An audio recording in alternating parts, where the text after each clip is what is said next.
네, 여러분 반갑습니다. 잘 지내시죠? 여러분 정말 수고한 우리 보호자들에게 한번 축복하십시다. 당신의 헌신이 나를 건강하게 했습니다. 도와주셔서 너무 감사합니다. 당신 때문에 내가 잘 이겨내는 것 같습니다. 힘이 납니다. 네, 잘하셨습니다.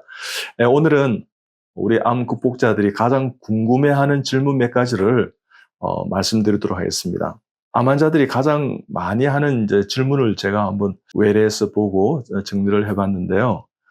대개는 이제 뭘 먹느냐, 또 먹지 말라든지 그 좀 애매한 선택을 해야 될 그런 질문들이 있습니다. 그럴 때는 여러분 혼자서 인터넷 막 뒤져서 이렇게 하지 마시고요. 전문의 의사와 꼭 상담을 해서 선택을 하도록 하는 것이 참 좋겠습니다. 첫째는요, 빵 먹어도 되는가? 이런 질문을 이제 많이 하는 경향이 있습니다. 그럴 때, 우리 밀로 국산 밀을 가지고 한 빵은 조금 드셔도 괜찮습니다. 근데 이제 수입하는 것은 이제 방부제를 이제 처리해서 곰팡이가 피지 않고 그렇습니다. 그래서 그런 것들은 좀 조심했어요. 그래서 되게 먹는 것 중에 설탕, 밀가루, 음료수 이런 것이 문제가 될 때 있는데 양을 조금씩 줄여간다 그러면 얼마든지 괜찮습니다. 그래서 너무 그런데 민감하지 말고 나는 예전에 빵순이였어요. 빵돌이였어요. 빵만 보면 이 빵이 노릇노릇 있는 그 냄새 우리가 식탐을 가지게 하고 어떤 사람은 아우 그 냄새 죽이죠 뭐 이런 말도 쓰지 않습니까? 예, 그럴 때 여러분 너무 안 먹으려고 애쓰면 스트레스 받습니다. 그러지 마시고 적당히 드시면 괜찮으니까 너무 많이 드신 거는 좀 그렇죠, 그죠? 그래서 지혜롭게 드시면 됩니다. 두 번째는 이제 고가의 건강 보조식품을 먹어둬야 되는가? 누구는 먹었다 그러는데 이거 먹고 좋아졌다 그러는데 막 이런 이야기를 합니다. 그래서 건강 보조식품에 신화는 있을지 모르지만 실체는 없는 경우가 참 많습니다. 만약에 우리가 먹을 수 있는 것이 식품과 약품이 있다고 그랬는데요. 식품이 만약에 이게 약품처럼 암을 극복하고 병이 낫는 그런 물질이라 그러면 아마 약품으로 등재가 되었을 겁니다. 그렇기 때문에 균형을 가지고 드시고요. 그 다음에 이제 약품은 이제 부작용이 있기 때문에 장점과 단점을 봐서 잘 취사 선택하라 제가 말씀드렸지 않습니까? 그렇기 때문에 건강의 보조식품보다는 식사를 잘 하시고 그렇게 하는 것이 훨씬 더 좋을 수 있습니다. 예를 들면 그 유방암 환자들이 콩 같은 것이 유사 에스트로겐 어떤 반응을 일으켜서 오히려 또 좋지 않다 이렇게 하는데 예를 들면 된장 드셔도 괜찮습니다. 근데 청국장 환이라든지 이렇게 컴팩트하게 만든 것은 좀 지양하는 것이 좋지 않을까 저는 그렇게 생각합니다. 그리고 비타민도 마찬가지로 있지 않습니까? 우리가 야채나 과일, 채소에서 섭취하고 종합 비타민 하나 드시고 이렇게 하는 그런 지혜를 가지면 참 좋겠습니다. 그 다음에 통증이 있을 때 진통제를 참아야 됩니까? 맞아야 돼요. 저는 맞으라고 이야기합니다. 진통제를 드시라 그럽니다. 왜냐 그러면 진통이 있을 때 진통제를 사용하는 것은 그것이 마약성 진통제를 하더라도 중독이 결코 되지 않습니다. 근데 대개의 경우는 혹 중독이 될지 않을까? 내가 아편 중독이 될 수 있는데 뭐 이런 생각하시는 거예요. 그렇지 않습니다. 우리가 통계적으로 이렇게 스타디를 해보니까 10,000명 중에 1명꼴 정도 그렇게 될 수 있는데 그것은 본인이 아프지 않는데 좀 참을 수도 있는데 미리 많은 진통제를 먹었기 때문에 나타나는 현상이었습니다. 그렇기 때문에 아플 때는 얼마든지 마약성 진통제도 사용해도 된다. 여러분, 아프면 우울해집니다. 아프면 용기를 잃습니다. 그렇기 때문에 결단코 여러분요, 암 환자들은 아픔을 참으시면 안 됩니다. 지금은 좋은 진통제가 많이 나와 있습니다. 그렇기 때문에 진통 효과가 있는 것이 많은 약제가 있기 때문에 꼭 도움을 받으셔서 진통을 제하시는 것이 없애는 것이 지혜로운 것입니다.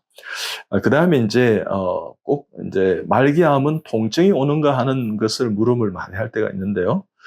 그렇지 않습니다. 통증이 올 수도 있지만 안 올 수도 있습니다.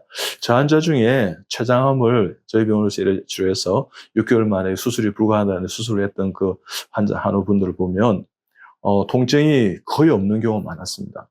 췌장암은 후복막 장애이기 때문에 통증이 덜 오지만 암이 어느 정도 이렇게 위치하고 나면 통증이 올 수 있습니다. 주요 부장기를 이렇게 누르기도 하고 성가시겠어요. 그럴 때 꼭 그렇지 않다는 것입니다. 그래서 통증에 대한 이 염려나 불안과 공포를 미리 가져와서 내가 불안하게 생각할 필요는 전혀 없다는 것입니다. 그래서 말기암 환자도 여러분 돌아가시면서 면역치료를 하니까 통증을 좀 이렇게 잘 극복하는 예들이 참 많았습니다. 저희 병 환자들 같은 경우에는. 그렇기 때문에 여러분 그러지 마시고 얼마든지 통증에 대한 두려움을 떨쳐버리시고요. 나는 괜찮다. 나는 말기가 되어도 이 통증을 잘 이겨낼 수 있다는 그런 확신이라 그럴까요? 믿음을 가지시기 바랍니다. 그 다음에 이제 많이 하는 질문 중에 하나죠. 고기 먹어도 되느냐? 예, 저는 우리가 암을 예방하는 것은 채식이 좀 좋을 수 있습니다. 근데 암을 극복하려면 육식과 채식을 골고루 균형 있게 하는 게 참 중요합니다. 그래서 닭고기, 오리고기, 생선은 거의 매일 드셔도 괜찮고요. 그 다음에 소고기도 피를 제거하고 기름을 제거해서 익혀서 수육처럼 해서 드시면 괜찮습니다. 그 다음에 이제 식물성 단백질 같은 경우에는 견과류 있지 않습니까? 잣, 알몬드, 호두, 밤, 대추 같은 것을 통해서 식물성 단백질을 섭취해서 균형을 이루면 참 좋겠습니다. 그 다음에 이제 많이 또 물어보는 질문 중에요. 항암제 치료를 끝까지 해야 되느냐?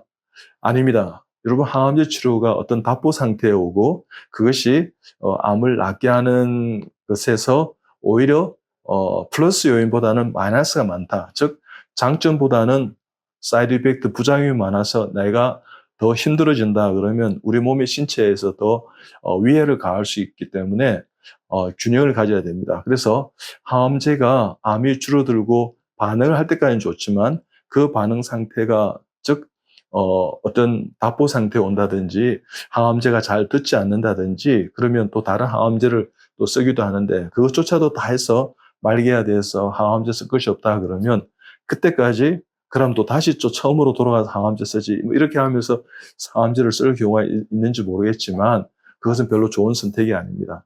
그럴 때는 항암제를 컨트롤하시고 면역치료를 꾸준히 하시는 것이 도움이 될 수 있습니다. 그 다음에 또 이제 많이 물어보는 질문 중에 수술 시기 있지 않습니까? 진단을 받고 수술을 빨리 해야 돼요.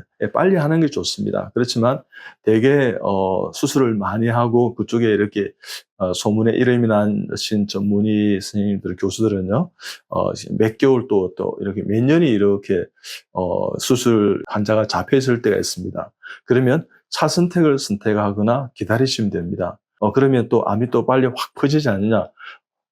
혹 그럴 수도 있지만 그러지 않는 경우가 더 많을 수 있습니다. 그래서 너무 그런데 스트레스 받지 마시고요. 선생님하고 잘 상의해서 수술 시기를 잘 택하는 게 좋습니다. 아까 제가 했는데 참 예를 들면 고기 먹어도 되느냐 중에 삼겹살 있지 않습니까? 막 삼겹살이 너무 땡겨요. 삼겹살 먹고 싶어요. 그러면 너무 태우지 마시고 적당히 익혀서 드시라 그렇게 이야기합니다. 그럴 때 예를 들면 비계 같은 거 지방 성분은 조금 제거하고 좀 이렇게 지혜롭게 삼겹살 맛있게 드시면 되는데 많은 양을 드시기보다는 좀 양을 조절했어요. 이 정도는 내가 내 마음에 음식의 식탐의 욕구를 내가 채웠다 하는 정도로 수준에서 좀 드시면 적당히 여러분 드실 수 있을 것입니다. 그리고 이제 예를 들면 우리가 이제 태우는 과정에서 너무 많이 태우면 벤조피렌이라는 발암물질이 생기고요. 너무 이렇게 커피도 로스팅에 좀 이렇게 적당히 또 쓴맛을 많게 이렇게 볶으면 아크릴 아마이드라는 그런 발암물질이 생깁니다. 그러니까 또 어떤 분은 또 커피를 먹으면 대장암이 예방된다든지 10잔 이상 먹으면 이러면 하는데 그것은 너무 좀 과하다는 생각이 듭니다. 예를 들면 2018년도에 캘리포니아의 고등법원에서요. 판사님이 이런 판결을 내렸습니다. 모든 커피 매장에는 커피에 기본적으로 발암물질이 섞여 있을 수 있습니다. 그렇기 때문에 커피 드시는 분은 적당히 드시기 바랍니다. 이런 경고문을 붙이라 이런 명령을 내린 적이 있습니다. 판결을 내리는데요. 예를 들면 이런 겁니다. 우리 담배, 그죠? 그것이 1급 발암물질이지 않습니까? 그러니까 담배의 경고문을 있지 않습니까? 담배를 많이 태우시면 폐암의 위험성이 있습니다. 고 넣으라는 거와 똑같습니다. 그래서 어떻든 구강암이나 폐암이나 뭐 이런 어떤 사진을 같이 올려서 담배 흡연을 좀 줄이겠다는 그런 노력인데요. 뭐 그렇다 하더라도 담배를 또 많이 또 이렇게 습관화되어서 많이 피우지 않습니까? 그래서 우리가 의지력을 가지고 조절하는 거 참 중요하다고 생각합니다. 이 모든 것도요. 암국곡자들이 가장 궁금한 질문들이 여러 가지 있지만 그 속에 내가 의지를 가지고 선택을 하고 내가 의지를 가지고 그것을 선택하지 않고 잘 조절하고 절제한다면 얼마든지 암을 이겨낼 수 있는 그 좁은 길이지만 여러분 편안하게 가실 수 있으리라 생각합니다. 우리가 함께 고민하고 함께 노력하고 정말 암이 없는 그날까지 우리 모두 함께 하는 그런 동력자다 생각하고 서로 돕고 도와주고 또 헌신하고 같이 손잡고 가는 그런 아름다운 투병 여정이 되었으면 참 좋겠습니다. 여러분 힘내십시오. 여러분 오늘 또 행복하시고 여러분 암을 잘 이겨내는 복된 하루 되시기 바랍니다. 감사합니다.